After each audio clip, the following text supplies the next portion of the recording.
For today's video mga katindero, ang video na inyong mapapanood ay yung ganap ko noong araw ng Biyernes at Sabado.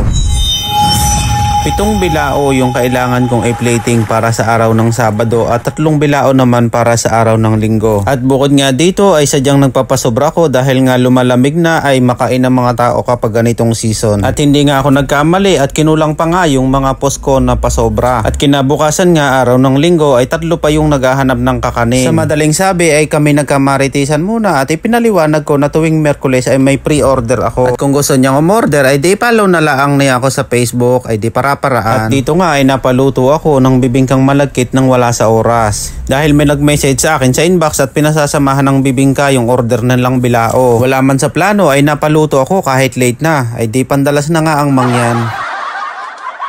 At gustong gusto ko rin naman magluto ng bibingka para na-enhance ko yung toppings nito. At sa umpisa ng aking pagluluto ay inuna ko muna yung aking 250 pieces na pichi-pichi. At dahil ito naman ay patay na trabaho, kapag naisa lang ay pwede nang iwan hanggang sa maluto. At kasunod nito ay ang paglalaga ko ng kamuting kahoy na 12 kilos. Ito ay halos walang pinagkaiba sa luto ko noong nakaraang linggo.